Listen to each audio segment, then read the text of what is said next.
Bom dia, galera. Vamos falar hoje sobre bactérias, tá? Bom, continuando o nosso conteúdo em relação à classificação biológica, vocês se recordam que nós dividimos a biodiversidade em 3 domínios, né? Domínio bactéria, domínio arqueia e domínio eucária.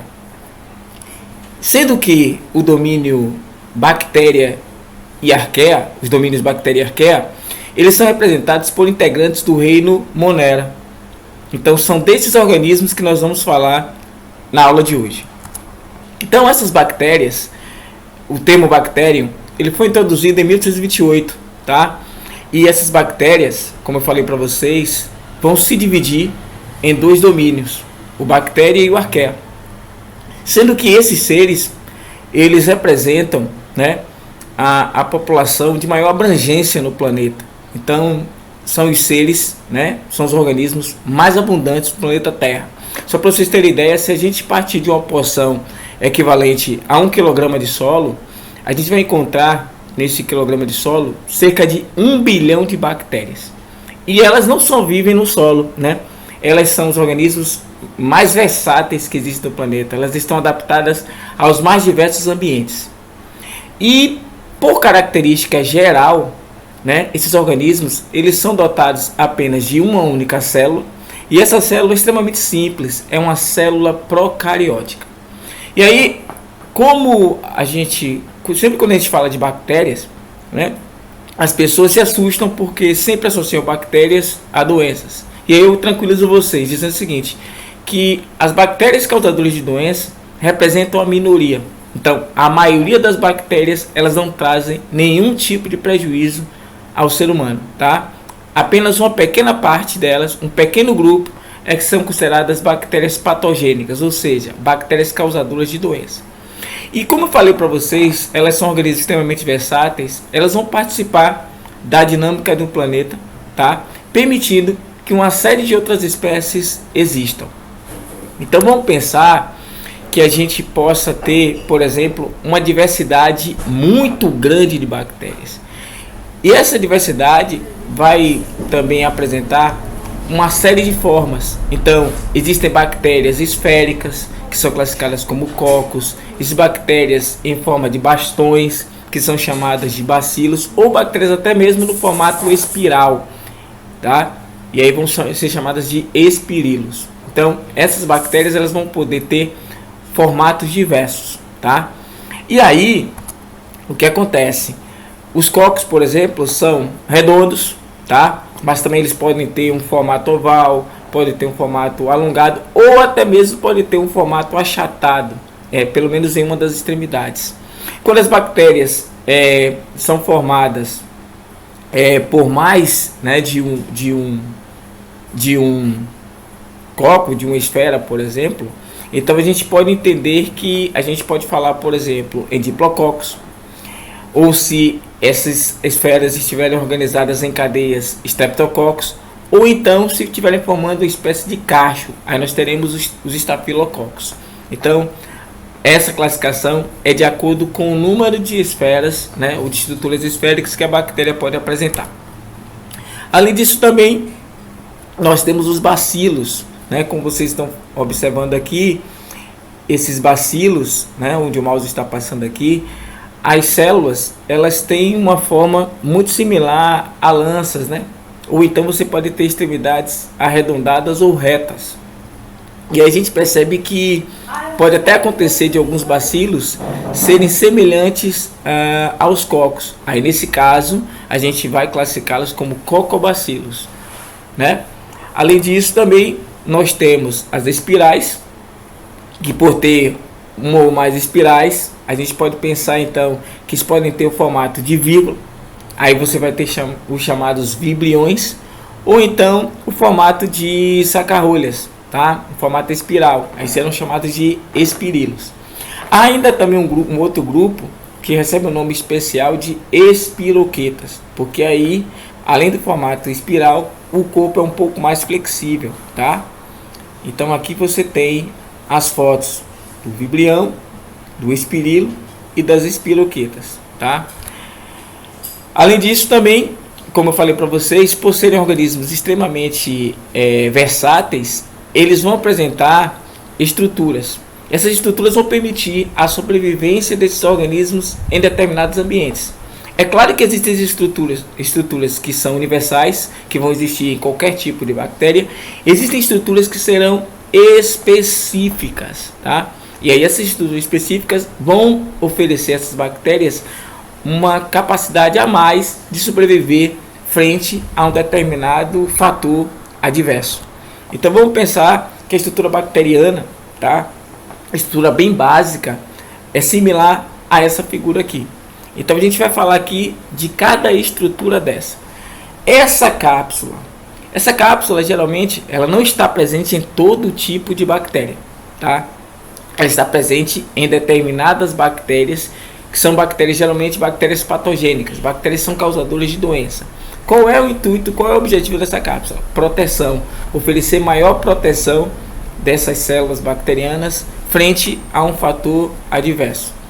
Em seguida vem a parede celular. A parede celular já é uma estrutura que está presente nas bactérias, né, de uma forma geral. E qual é a função dela? Dar sustentabilidade, sustentar a membrana plasmática dessa célula e também proteger o interior dessa célula. Essa parede celular, diferentemente da parede celular de células vegetais, gente, ela não tem uma composição celulósica.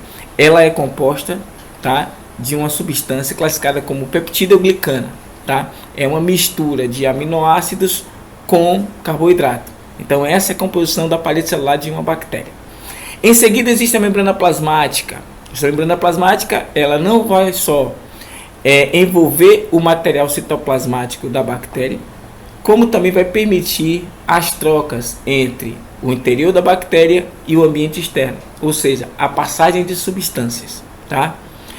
Eu posso também encontrar, tá, na bactéria estruturas conhecidas como pile ou fímbrias.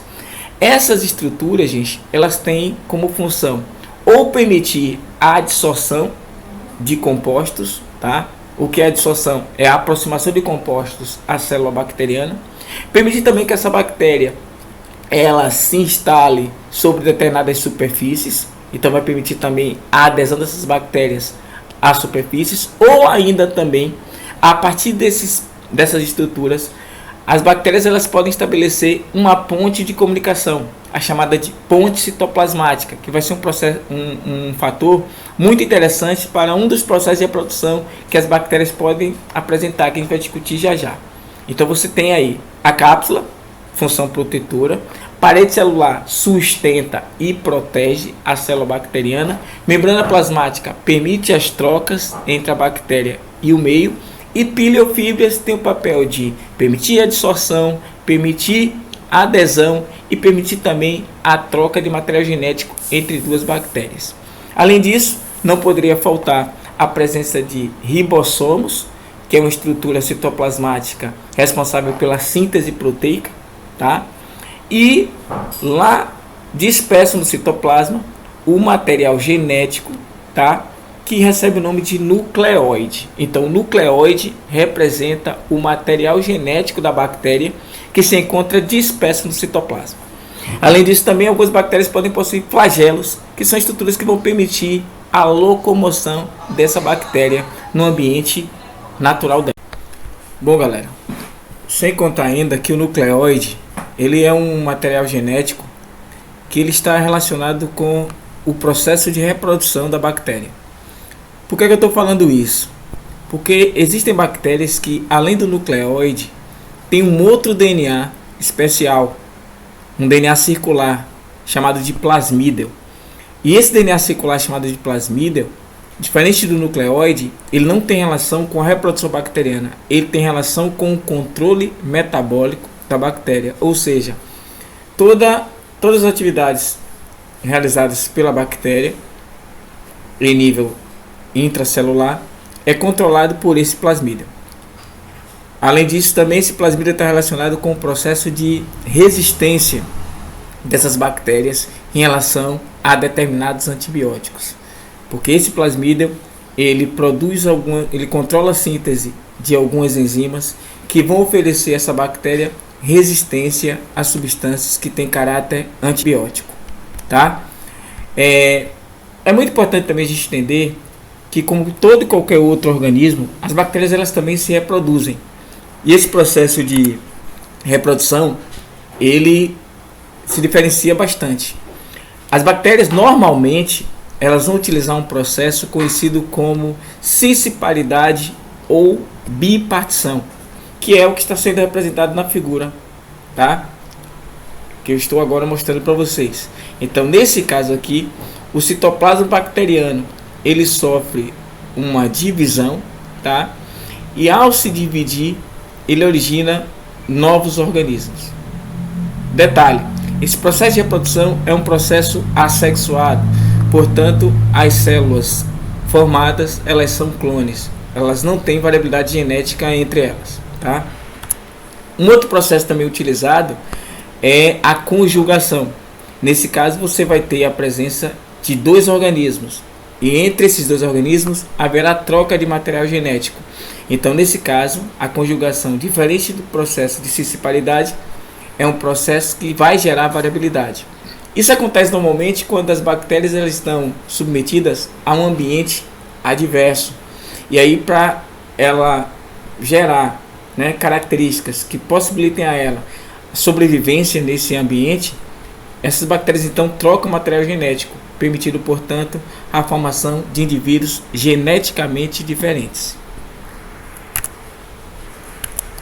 Além disso, também tem um terceiro tipo de reprodução, que é a chamada transformação, que é quando bactérias elas absorvem material genético de outras bactérias que foram mortas. Então, essas bactérias mortas elas terminam rompendo, né, sofrendo o rompimento da sua célula, liberando material genético, e esses restos, né, de material genético da bactéria morta, elas são absorvidas por outras bactérias. E aí, esse material genético se incorpora ao material genético da bactéria que o absorveu, gerando então o surgimento de características diferentes. E aí, quando essa bactéria se reproduz por cisciparidade, elas então transmitem para os descendentes aqueles genes, aquele material genético que foi absorvido de bactérias pré-existentes. E um terceiro tipo de reprodução é a transdução, que acontece quando exatamente alguns vírus, chamados de bacteriófagos, eles introduzem nas bactérias material genético. E esse material genético se incorpora ao DNA bacteriano, e quando essa bactéria então se reproduz, passa para os descendentes aquele material genético incorporado através dos vírus. Então é bom a gente lembrar, existem 4 tipos de reprodução bacteriana: a cisciparidade ou bipartição, a conjugação, a transformação e a transdução.